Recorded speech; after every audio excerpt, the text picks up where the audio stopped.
Welcome back, everyone. I am the MoeChicken, and this is more Castlevania Harmony of Dissonance. In the last episode, we got double jump, we got killed by a skeletal spider, and then we had to do it again.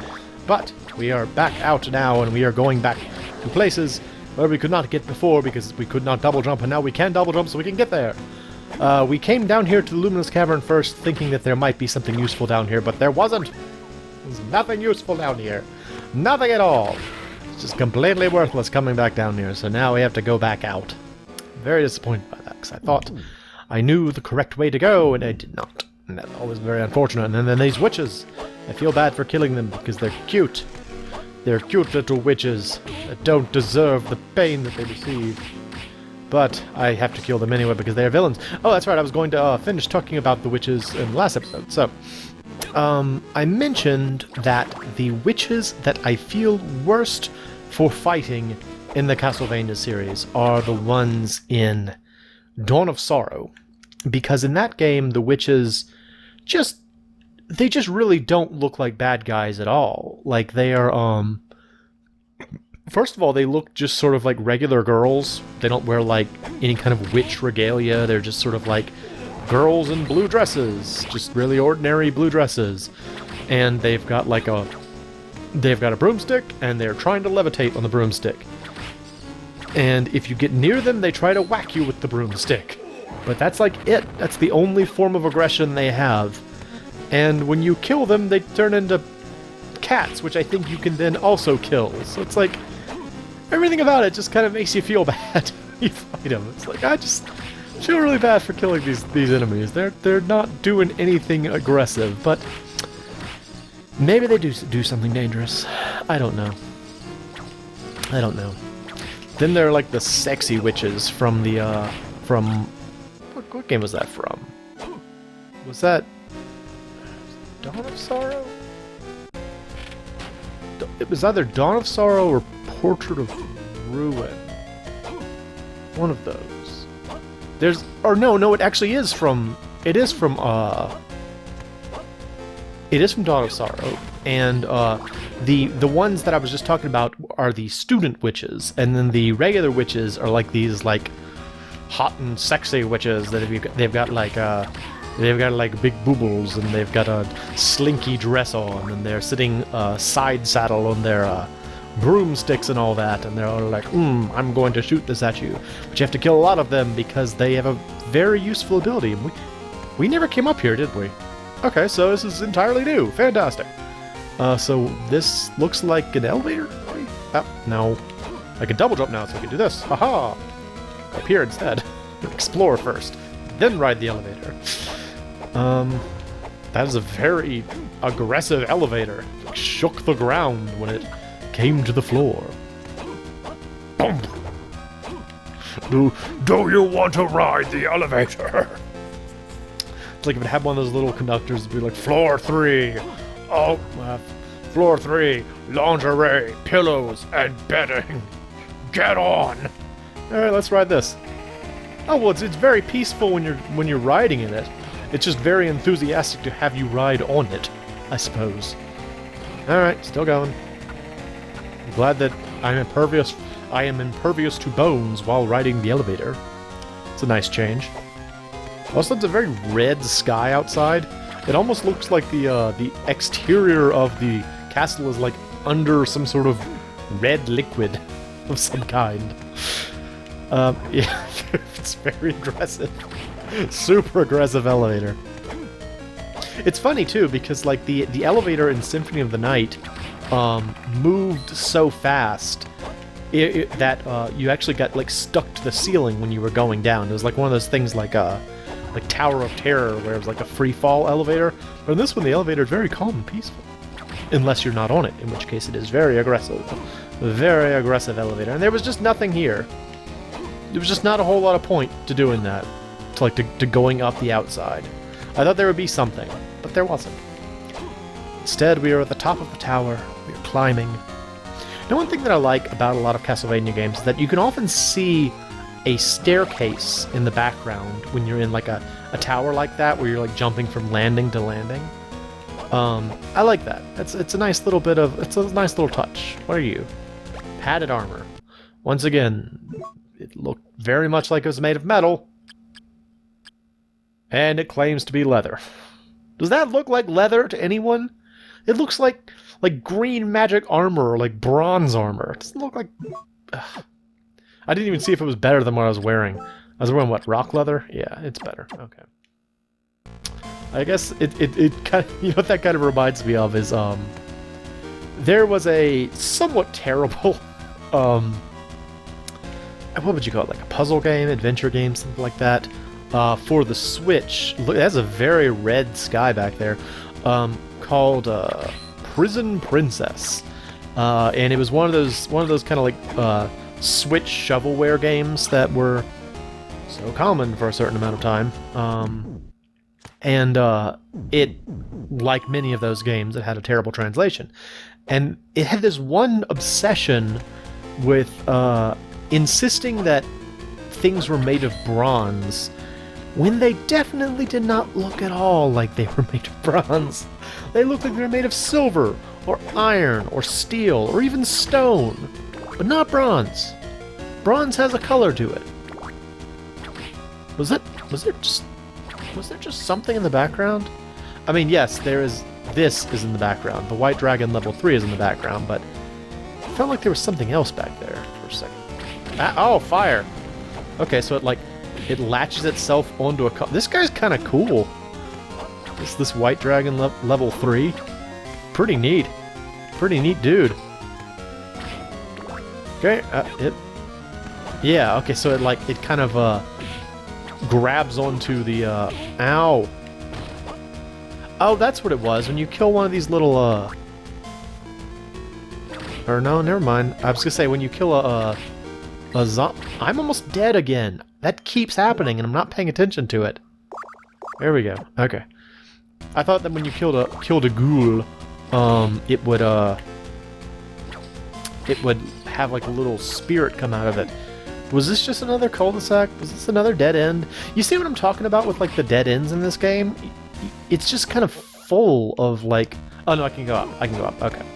It's full of places where you just kind of castle top floor. Where you just go and you're like, oh, I can't do anything here. I guess I gotta leave. And then you just... That's it. I don't know. It's frustrating.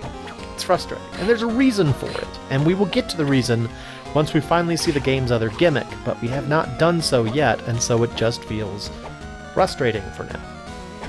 But don't worry, we'll hit that gimmick soon enough. It's not too much further now, I think, before it happens. I actually think it takes place at the castle top floor, so there is that. Hopefully we will see it soon. Boss in there. Okay, not ready for a boss yet. What's up here first? Let's go up here. What do we have in here? We have a skeleton blaze. He's gonna toad man over us again. We kill him. That is our relationship. Jump! Hit! Hit! Those guys are so much easier in this game than they were in Symphony of the Night. Symphony of the Night, those were very dangerous. But this one, not so much. They just jump over you and you kill them. That's all there is to it. I think I know where this is going, and it is not where I want to go, unfortunately. But I will make sure first. I think that this is going to lead to another... Oh! It's a merchant! Oh, hello. So we meet again. Glad to see you're looking well. What can I do for you? What do you have? Same stuff as before. Nova Ring. Pyros helm, a helm from a faraway land. It's like a tall helm? Ramail coat. That's kind of cool, actually. Let's get that. Yeah, give me that Ramail coat. Awesome. And yeah, I didn't find that guy for most of the game the first time, so I was just stuck with what I found. But now I've got this sweet Ramail coat. Oh yeah. I wonder what the criteria for meeting that guy were. Ow! Ow! Freaking halberd skeleton hit me in the face with a poleaxe. Freaking poleaxe using guy. Yeah, I want this more. Now, I'm not super big into the punchy. Like, it's very useful if you have an enemy that's not moving much, but otherwise, you just bump into things all the time. You wanna jump over me? I'm gonna heal you now. There you go. And kill. Look how red that is back there. That's kind of one of the big problems with this game, and I've mentioned it before, but like the color design is really, I guess vibrant is the way to describe it, but you know, oh, that was another thing that I found out from when I was looking things up about this game. Yep. Okay, yeah, this is the place. I thought I was going to be stopped, and sure enough I was. One of the things I found out from looking it up is that apparently Mr. Koji Igarashi was not into this game. First of all, he had nothing to do with it. First, he had nothing to do with Circle of the Moon. Or no, excuse me. He was not into Circle of the Moon, and he made this game in response to Circle of the Moon. And one of his complaints in Circle of the Moon was that he felt like it was too hard to see. What's funny, though, is that if you go back and play Circle of the Moon now on like any of the systems that's available for, whether you play it on like on this or you play it on like a backlit GBA, it looks much better than this game because the colors are more muted. Like the color design is much better optimized for a backlit system in Circle of the Moon, whereas this one was optimized for a non-backlit system. Like apparently Igarashi really wanted to make sure that you could clearly play this game on the GBA, and he felt like that was one of the major failings of its predecessor. Can I go up there? Is that a secret up there? Can I go up here? No, it looked like there was looked like there was space up there. But nope, no such space. So let's ride the elevator for just a bit to make sure that I'm not missing anything before we go fight the boss, and that will probably be it for this episode. But we'll get to that. First, there is this room I can't do anything in. Then we will go up here. We will look for treasures and such. Treasures and such, please. No, no treasures. No treasures. No treasures. No treasures. No treasures. At all. I feel like there was some game that had this sort of like elevator with like a, you know, you can climb up it thing, where there was something beneficial on the way up, but it does not seem that's the case in this game. Seems like it's always just more effective to take the elevator. Not really a reason to not. Go figure. Alright, let's go see what boss we have to fight. Here we go. Oh, it's a Minotaur. Oh, he's cool looking.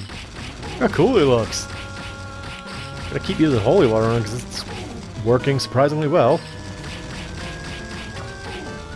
Look at how cool he is. I like that he's wearing like a cow skull. Kind of makes me wonder if he is in fact like has a cow head underneath the cow skull, or if it's called a Minotaur because it's wearing a cow skull. Oh, that's kind of an interesting concept. All right, yeah. Potions are also way more useful in this game than... Oh yeah, you did that. It's kind of funny looking, getting all stuck in the wall there. The potions in Circle of the Moon are not nearly as useful as they are in other games. Like, I want to say the standard potion in Circle of the Moon restores like 20 HP or something. Just not nearly enough for it to be a viable piece of, like, not equipment, but item. Not very useful. In this game, they're pretty useful, though. Alright. And... yeah, good! I got it this time! Awesome! Yay! Happy about that. Oh, good. I was just thinking I want another book. Yay, another book. Yay! The Wind Book. Okay, we got another... nope, not that. Got another spell book, finally. Combine with the sub-weapon. Can use wind spells. Awesome. Turn it on. Let's find out what the holy water and the wind do. They do this! Oh, that's very helpful. That was very helpful.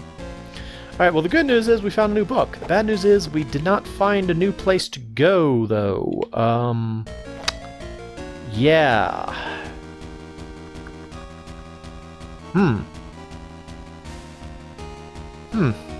well, I guess maybe in the next episode we will have to figure out where to go next. Wait, what's over here? Hang on. Hang on, what's over here? Skeleton Blaze. Kill him. What's over here? Skeleton Blaze. Kill him. Skeleton Blaze. Water. Deadly Rain. The Rain of... Oh, Disc Armor. It's like he shot out like discs. Shot out like razor blades, but he just kind of shot it up into the air for some reason. Alright, that was nothing. So in the next episode, I will continue to look for what I'm supposed to be doing. I am the MoeChicken. The background is very pink. Thanks for stopping by.